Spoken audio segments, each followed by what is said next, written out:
I don't know if anyone's going to be interested in this, but I recorded the entire process of me writing one of my Andor scene analysis scripts and making one of my videos.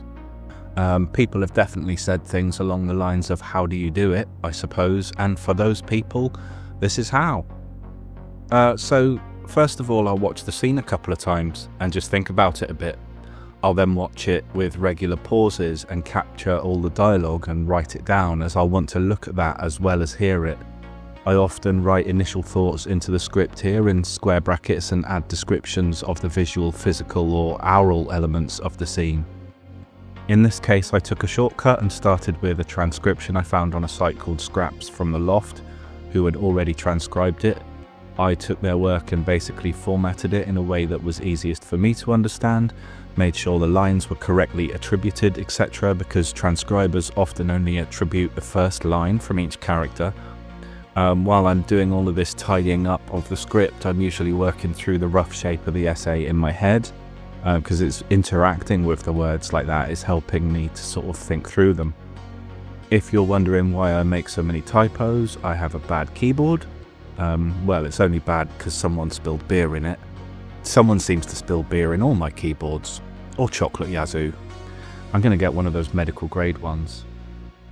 Anyway, then I go through and I just write some more thoughts and notes into the script and think it through some more, and then finally just sort of start writing. I flick up and down between the notes and script and my prose, deleting what I don't need as I go or as I sort of integrate it into my script. Some notes don't get developed as I've changed my mind, some get fleshed out, others go in exactly as I wrote them in note form, and I just sort of work through that until it's done. Couple of notes on this episode. This Dedra and Heert scene from The Axe Forgets is where I'm up to on my reasonably priced Patreon. Firstly, both the writing and the video came together especially quickly on this.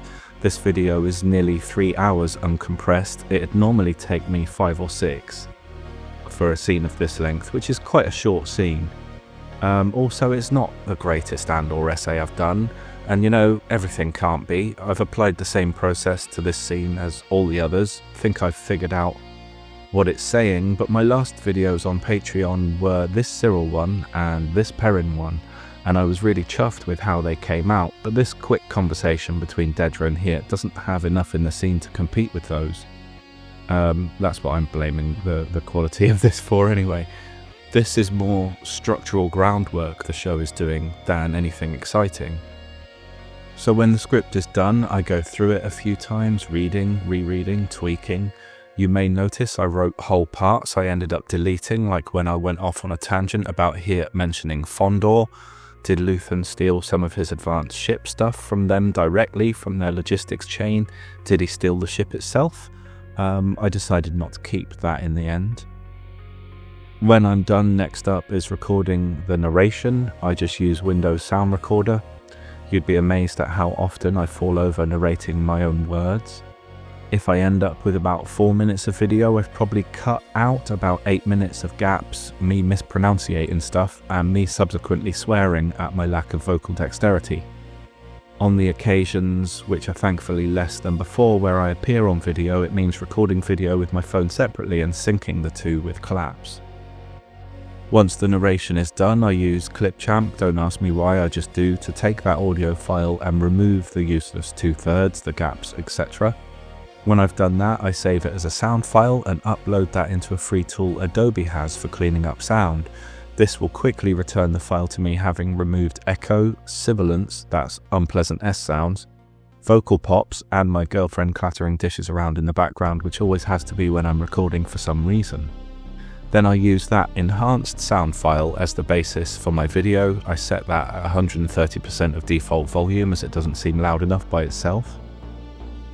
I've recently switched to using a combination of full speed 4-second chunks from the episode as well as still imagery with a crossfade that I hope brings some life to it.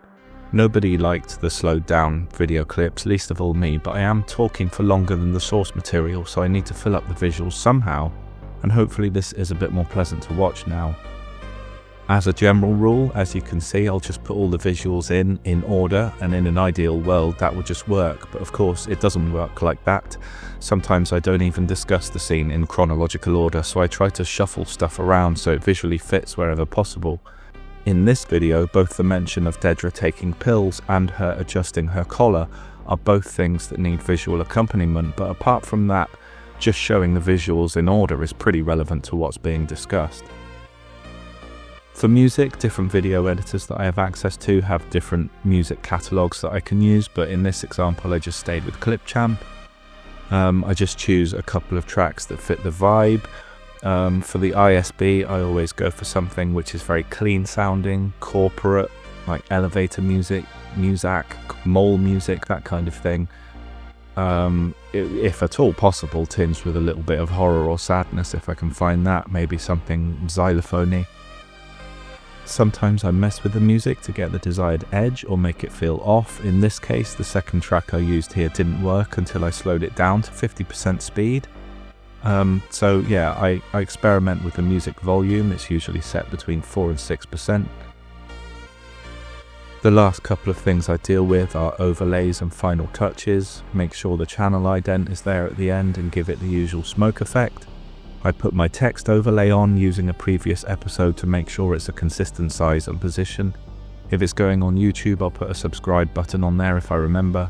And finally, I'll put the credits on. I'll check the Patreon list for new additions, create a new set of credits if necessary, and then find somewhere to put them where they aren't too obscured by the video. I've started to make them smaller than they were, as maybe I think it's a bit classier, and I overlay them in position using green screen. I export the video when I'm satisfied, watch it through in the preview window, usually realise I've cocked something up, but not this time. It's not covered in the time-lapse, but then I'd sort out some captions for the alternate Patreon video. I'll use YouTube to create a timed SRT file from my recording script and then burn that into the video using DaVinci Resolve. Finally, I'll upload the subtitled and non-subtitled versions to Patreon, and then eventually the non-subtitled version will go on YouTube.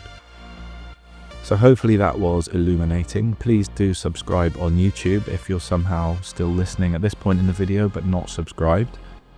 Patreon.com/The Upstairs Lounge is the place to watch this and the other videos from The Axe Forgets, as well as the only way to ensure this channel stays alive through some major life changes coming my way soon. Also, if you missed the announcement, I'm now available as a podcast, and I'm rewriting and re-recording a lot of these episodes to make them the definitive editions. All that remains is to say thank you. I launched this channel this summer in 2025, and despite the poor discoverability this platform allows me, you still found me and you watched, and you liked my videos, and a lot of you said very nice things, and it's been a special experience for me despite eating into a time when I should really have been sleeping or looking for jobs or playing on my dusty Switch 2 or doing anything else really. But I've thoroughly enjoyed it. I think I'll be announcing my second major project soon, and I hope the channel gets to continue. Happy New Year to you all, thank you, and see you in 2026.